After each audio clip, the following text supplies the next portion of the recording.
Hey everybody, it's cold and it's early and I'm not dressed yet.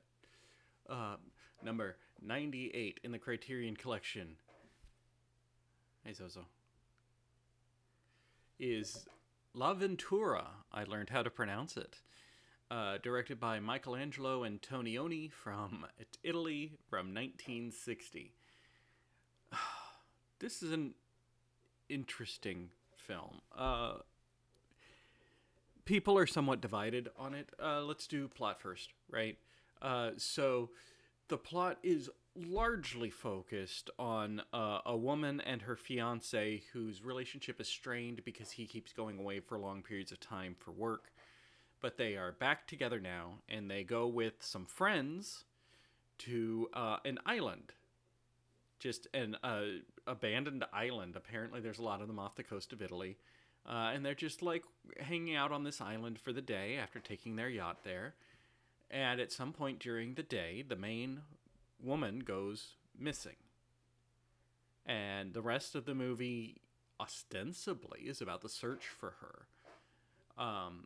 Along the way, they leave the island because there start coming in stories that she left the island and that she's been spotted on the mainland. And so her fiance and her best friend team up to start looking for her and start to fall in love with each other. That's the movie. That's it. That's the entire plot. When it came out, opinions were somewhat divided.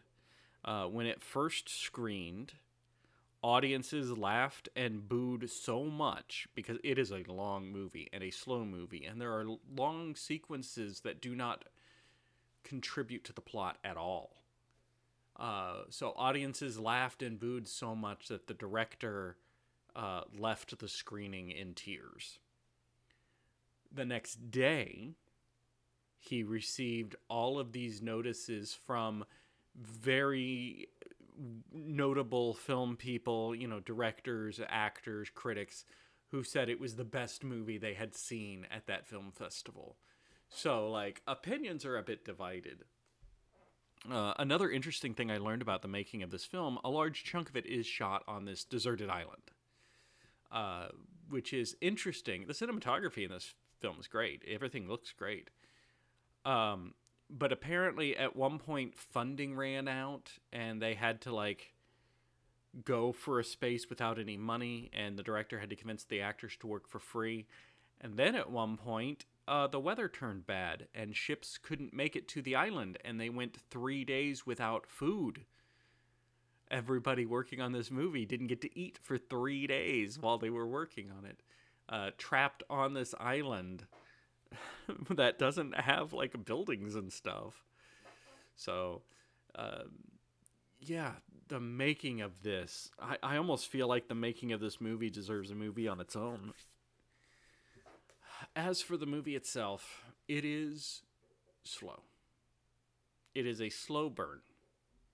And whether or not you should see the movie depends on whether or not you can handle a very slow burn. It is a 2.5-hour movie that easily could have become 2 hours without losing anything. Probably could have been cut down to an hour and a half and still maintain most of its integrity.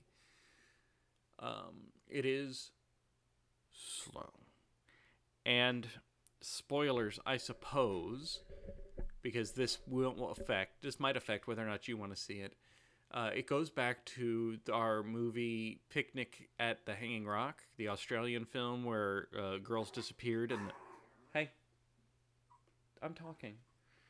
And the mystery was never solved. This mystery is also never solved. We never find out what happened to the woman. So that may or may not affect whether or not you would see this movie. Do I recommend it?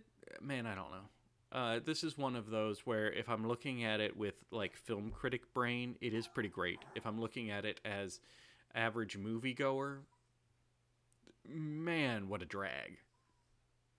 So there we are. Next time, number 99. We are so close to 100, and the dogs are super anxious, so I got to wrap this up.